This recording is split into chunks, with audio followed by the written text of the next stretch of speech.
Hey guys, Vita here, Blueberry Hill. So here we are. This is August 26th. A little bit behind schedule. That never changes.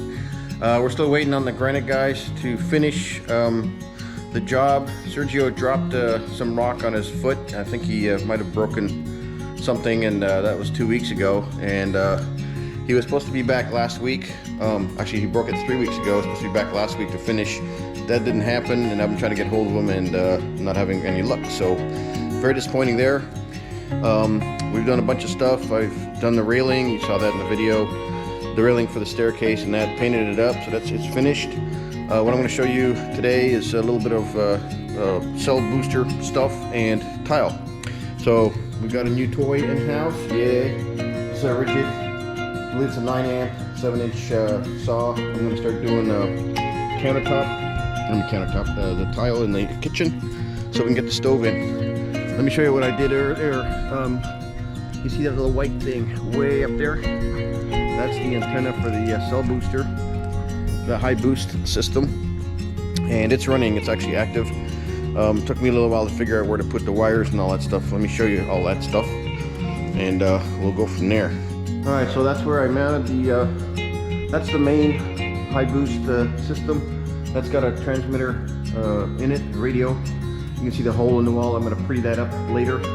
But it's actually connecting to a cell tower that's over mostly north to the house.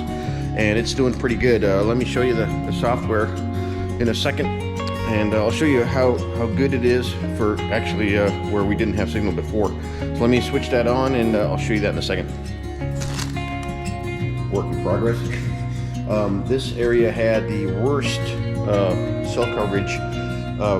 I'm not sure why, because we don't have that much stuff overhead, but in the game room we had pretty good. It was acceptable. Our bedroom not so good, and the apartment not so good either. So we're shooting through all the metal, and of course we've got everything built out, so there's more stuff in the house, and it's causing a signal degradation.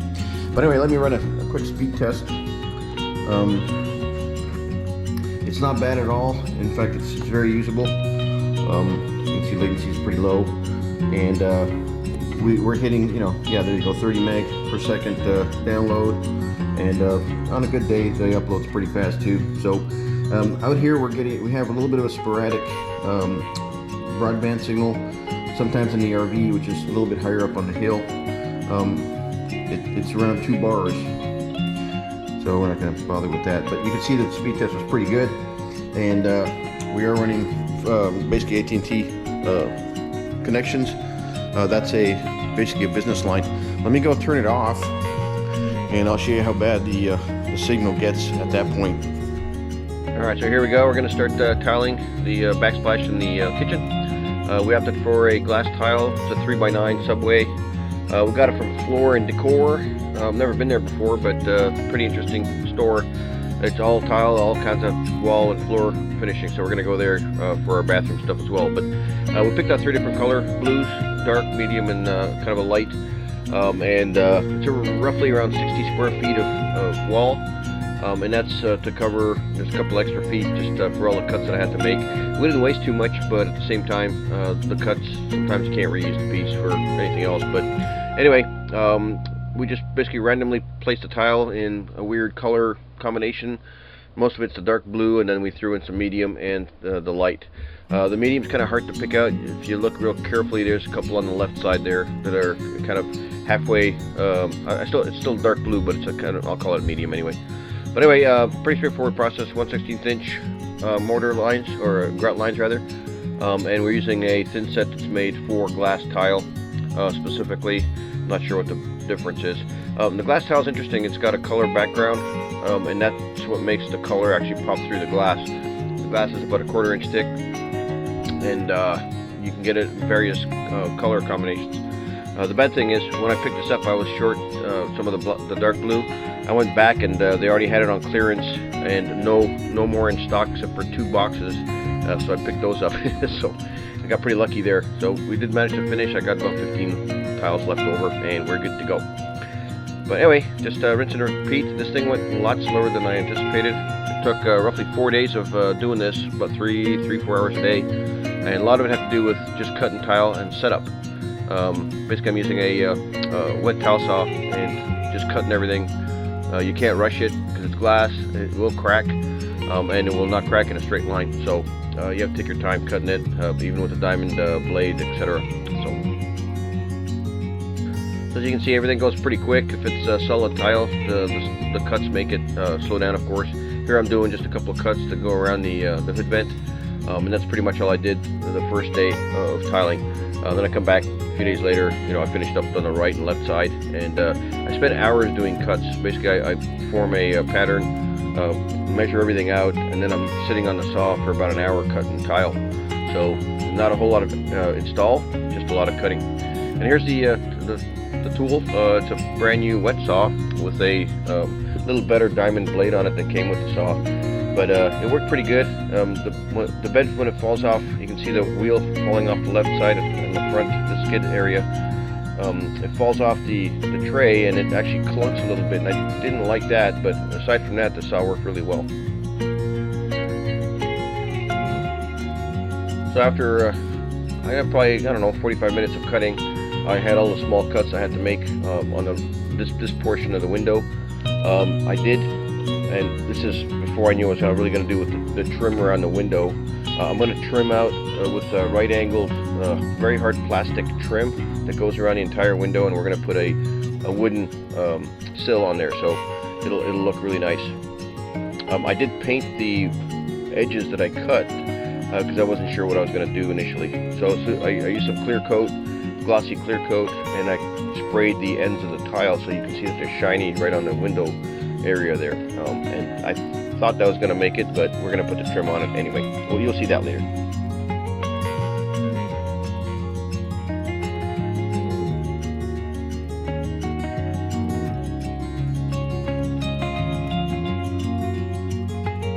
Putting the glass subway tile install. They're 3x9s, I'm sure I mentioned that already.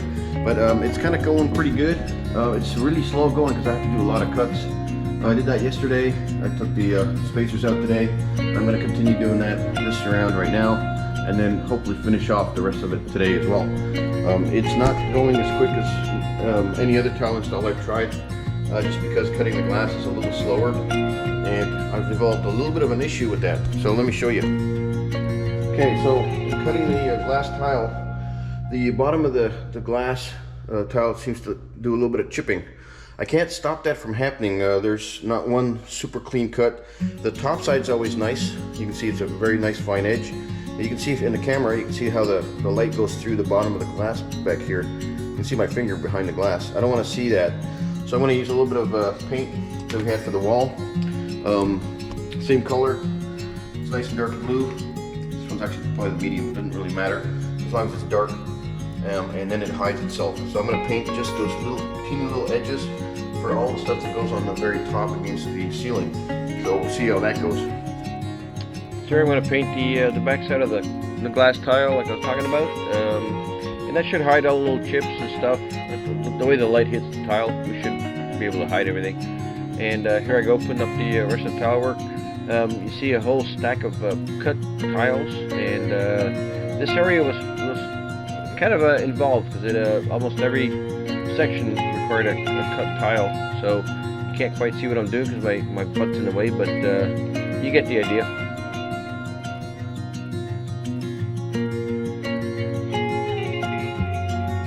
So sorry about the video quality here. Every time I use the GoPro to shoot into a lighted scene, it doesn't work out as well. But anyway, after some tweaking, here it is. So a lot of cuts here, one solid tile in the middle, and everything else is a cut. So this took a while to do. The one on the left side was not as bad because it's a smaller area, but between the windows was fun and games. Anyway, I got it done, and in a little bit you're going to see a switch to something. We're going to get the granite done. Yay! Yay! Granite guys showed up, so here we are. We're going to finish up the granite work. This is for the shower. We were hoping to have enough raw slabs to do a lot more of the shower, but we ended up doing just the back of the shower itself, and then we're gonna have to do tile on the rest of it. So we have a lot of leftovers that might make it like a table, but nothing to do the rest of the wall. So anyway, they did all the pointy walls, the shelves on the pointy walls, and then installed the back side of the shower here. So nice solid piece, yay! Dig that. It matches the countertops in the kitchen, of course. And these guys are working their butts off. They stayed for quite a few hours to finish this up. Here you see the epoxy going between the two granite pieces. This section here, we wanted one solid piece, but there was no way to get it into the room, so they had to cut it in half. We're fine with that. It works out. So the goop they used to put the granite down is kind of like a silicone and epoxy-based thing. It smells very solventy, so it has to do the trick, right? So here I'm going to install the grout on the backsplash in the kitchen while the guys were finishing up the granite work. I didn't just want to stand around and watch, so I decided to make myself useful. This wasn't too hard. This is pretty easy. The grout is unsanded, very fine. This is only 16th inch grout lines, so it didn't take too long. Of course, the cleaning part's the fun part. But with glass tiles, everything's nice and smooth, so stuff came off really nice. You just have to cram it in there. And I was worried a little bit about making sure that everything, all the little imperfections in the glass, you saw my cuts earlier, would be hidden and stuff, and so far so good. So anyway, here's me sponging off the extra. You know, grout is just, you put it in, you cram it in there, and then you have to wash and wash and wash until you get all the stuff off the tile. And you can see how it kind of pops once you clean it.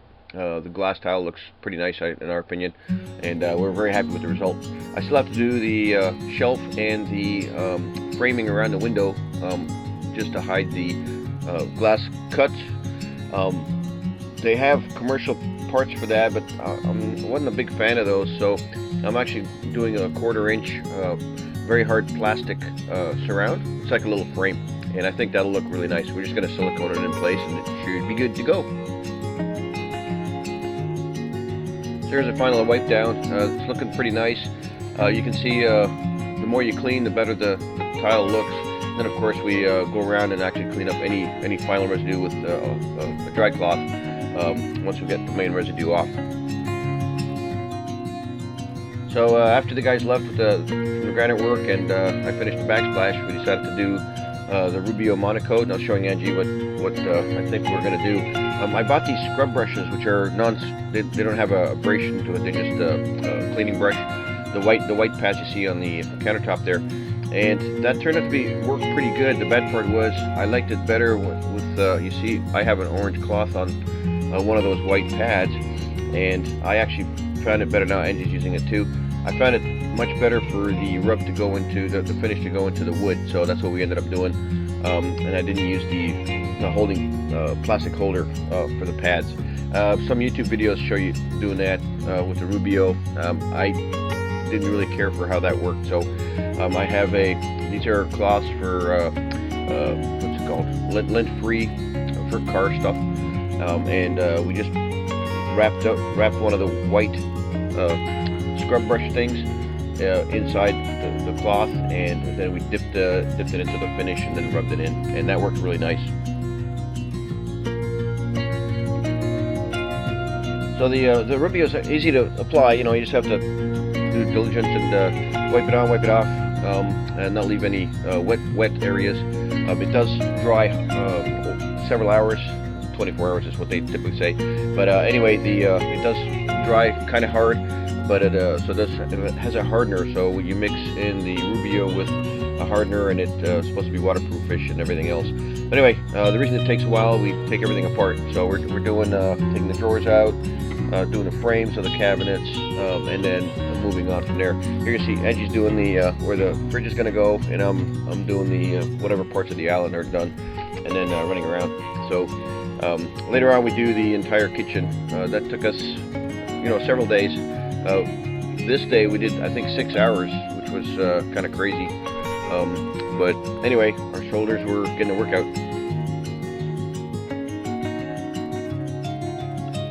So I left Angie doing the kitchen. I started moving on to the other parts of the house, mainly the bathrooms and stuff.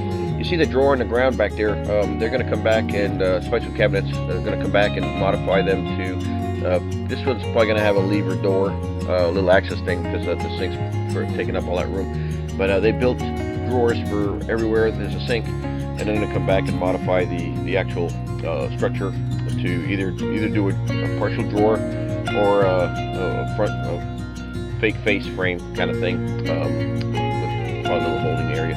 But anyway, pretty straightforward. This is coat 1 on all this stuff. Later on I come back. I don't actually show you this, but I used 320 grit. Actually, it was 1000 grit paper, not 320. And I go around and I just do a super fast sand, basically 1 or 2 movements with the grain on all the cabinets, and that took off any little hairy imperfections in the finish. And then we applied the second coat, and that's what we're actually going to stick with. So it looks nice. Love the color. Some people don't like the yellowish qualities of the oak. I love it. Basically everything we have is that. We've lived with it forever, and I have a hard time not having it. So it is what it is. We like it, and we're sticking to it. Anyway, rinse and repeat. Sir, I'm taking the entire kitchen apart. I don't know where Angie was. I think she was actually doing some other part of the house. But anyway, I took all the drawers are out, and the doors are off the cabinets. So we're doing all the frames. Then we come back and do the drawers. Some of the drawers got already their second coat, others first coat, and you can kind of tell because it has a different sheen to it. The single coat, although it looks nice, if you look from the side, the sheen is not quite what I expect. So the second coat makes it exactly what I think what it should look like. Nice even sheen to it, and it feels really good to the hand. So anyway, that's what we did.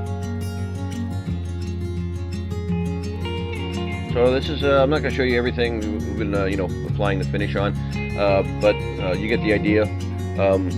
We do the second coat off camera, so that it is what it is. But anyway, that's the hard part of it.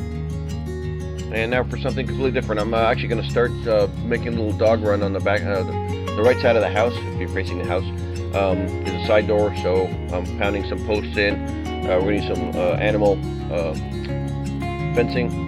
Got the small squares, the bigger squares up top, etc. So I'm just putting them in. This is just to keep the dogs contained when we let them out, do their potty breaks in the middle of the night and stuff like that. So right now we have the RV is surrounded with a fence, and we can let the dogs run around. So this is going to be a version of that on the side of the house. So this is all temporary.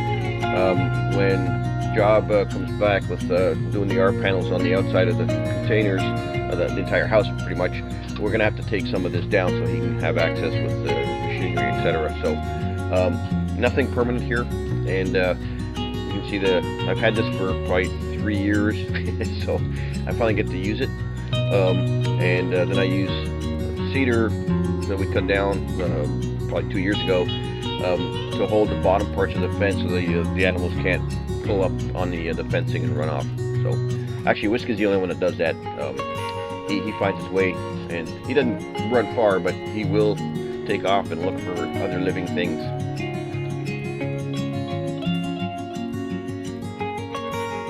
So tie straps to the rescue. Everything's with a tie strap. I have 4 foot, 3 foot, and 1.5 tie straps. The big ones, of course, I use for the tree. Here's Whiskey trying to help me. Yeah, he's not helping. He's just licking my face off. So anyway, this is an area we're going to put some landscape here, so we don't have paneling on the bottom part of the containers there. There's going to be a bunch of rock there, but we can't do it until we get the house wrapped with our panel. So anyway, that's about the end of this video. We're moving on. I think things are looking good. Next video I should have some tile work and other stuff. Later.